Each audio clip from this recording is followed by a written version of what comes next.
안녕하십니까? 역사의 기록과 우리의 오늘을 연결하는 시간입니다. 수천 년 전 기록된 성경의 말씀들이 오늘날 우리가 매일 접하는 뉴스와 놀랍도록 일치하고 있다는 사실을 생각해 보신 적 있으십니까? 마치 오늘을 위해 쓰인 것처럼 생생하게 느껴지는 예언의 말씀들.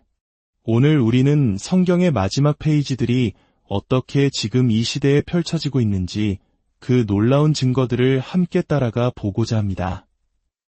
이 여정을 시작하기에 앞서 만약 오늘 이야기가 여러분의 마음에 깊은 울림을 준다면 이 진리의 메시지가 더 많은 이들에게 닿을 수 있도록 좋아요를 눌러주시고 이 채널을 구독하여 저희의 여정에 동참해 주시길 부탁드립니다. 여러분의 작은 손길이 누군가의 잠든 영혼을 깨우는 귀한 사명이 될 수 있습니다. 주님의 은혜와 평강이 이 말씀을 듣는 모든 분들 위해 함께하기를 기도합니다. 이야기는 약 2000년 전 예루살렘 성벽이 내려다 보이는 감람산 위에서 시작됩니다. 예수 그리스도께서 십자가에 못 박히시기 불과 며칠 전 그분의 마지막 날들이었습니다.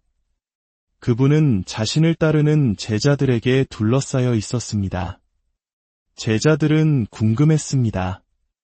로마의 압제로부터 이스라엘을 해방시키고 하나님의 나라를 이 땅에 회복하실 때가 언제인지, 그리고 그 종말의 때에는 어떤 징조가 있을 것인지를 물었습니다. 그들은 정치적이고 물리적인 왕국을 기대했지만 예수님께서는 시대를 뛰어넘는 거대한 예언을 시작하셨습니다. 그것은 바로 세상 끝날에 대한 징조들이었습니다. 그리고 놀랍게도 우리는 지금 그 예언들이 우리 사회 곳곳에서 마치 퍼즐 조각처럼 맞춰지는 것을 목격하고 있습니다. 이것은 더 이상 먼 미래의 이야기가 아닙니다. 바로 지금 우리 눈앞에서 벌어지고 있는 현실입니다. 예수님께서는 마지막 때의 징조 중 하나로 극심한 박해를 예언하셨습니다. 요한계시록 20장 4절은 이렇게 기록합니다. 또 내가 보니 예수에 대한 증언과 하나님의 말씀 때문에 목배임을 당한 사람들의 영혼들이 있더라. 목배임을 당한다는 이 끔찍한 표현이 과연 현대 사회와 무슨 관련이 있을까요? 충격적이게도 이 말씀은 지금 이 순간에도 지구 반대편에서 문자 그대로 실현되고 있습니다. 몇 년 전 이슬람 극단주의 무장단체 아이시스가 이집트 콥트 기독교인 21명을 리비아 해변에서 잔인하게 처형하는 영상이 공개되어 전 세계를 경악하게 했습니다. 그들은 돈을 벌기 위해 타지로 떠났던 평범한 이주 노동자들이었습니다. 아이시스는 몇 달 동안 그들을 고문하며 신앙을 부인하면 살려주겠다고 회유했습니다. 하지만 그들은 죽음 앞에서 흔들리지 않았습니다. 더욱 놀라운 사실은 처형당한 21명 중 1명은 원래 기독교인이 아니었던가나 출신의 노동자였다는 것입니다. 테러리스트들은 그에게 너는 이들과 다른이 가도 좋다고 말했습니다. 그러나 그는 함께 잡혀온 기독교인들의 순결한 믿음을 보며 깊은 감동을 받았습니다. 그리고 그는 이렇게 선포했습니다. 그들의 하나님이 바로 나의 하나님입니다. 그는 스스로 순교의 길을 택했고 형제들과 함께 영원한 안식에 들었습니다. 요한복음 16장 2절에서 예수님은 이렇게 말씀하셨습니다. 사람들이 너희를 죽이면서 이것이 하나님을 섬기는 일이라고 생각할 때가 올 것이다. 자신들의 행위를 신을 위한 거룩한 봉사라고 믿는 광신도들에 의해 믿음의 형제들이 목숨을 잃는 일. 성경의 예언이 얼마나 정확하게 현실이 되고 있는지 보여주는 가슴 아픈 증거입니다. 우리가 교회 안에서 편안함에 안주하고 세상에 즐거움을 좇는 동안 누군가는 그리스도의 이름을 증거했다는 이유만으로 가장 고통스러운 죽음을 맞이하고 있습니다. 하나님께서는 지금 이 순간에도 아들의 재림을 위해 온 세상을 준비시키고 계십니다. 성경은 마지막 때의 북방과 동방의 강력한 국가들이 동맹을 맺을 것이라고 예언합니다. 에스겔 38장은 마지막 날에 북쪽 끝에서 온 고기 많은 백성과 동맹하여 하나님의 백성을 치러 올 것이라고 기록합니다. 많은 성경학자들은 이 예언을 오늘날의 국제 정세와 연결하여 해석합니다. 최근 우리는 뉴스를 통해 러시아와 중국, 그리고 북한의 지도자들이 한자리에 모여 군사적, 경제적 유대를 강화하는 모습을 자주 봅니다. 역사상 유례가 없을 정도로 이들의 동맹은 굳건해지고 있습니다. 성경은 이 동맹이 하나님의 크신 권능과 거룩하심을 드러내기 위한 도구로 사용될 것이라고 말합니다. 그들이 하나님의 백성을 대적할 때 하나님께서 직접 개입하시어 당신의 백성을 구원하시고 온 세상에 당신의 영광을 나타내실 것입니다. 우리가 무심코 넘기는 국제 뉴스 속에서 하나님의 거대한 계획이 한치의 오차도 없이 진행되고 있는 것입니다. 마지막 때의 또 다른 중요한 징조는 바로 전 세계를 하나로 묶는 단일 경제 시스템의 등장입니다.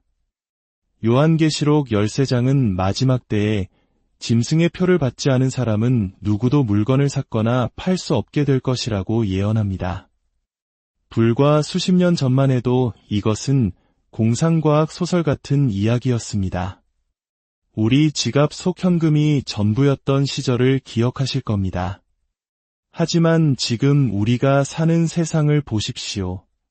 대한민국은 이미 세계 최고 수준의 현금 없는 사회입니다. 신용카드, 모바일 결제는 우리의 일상이 되었고, 이제는 실물 화폐를 거의 사용하지 않는 시대가 되었습니다.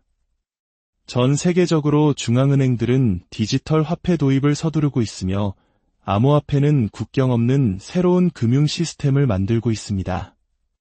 종이 화폐가 사라지고 모든 거래가 디지털로 기록되는 사회. 이것은 효율적이고 편리하지만 동시에 전 세계 모든 사람의 경제 활동을 통제할 수 있는 강력한 시스템의 기반이 됩니다.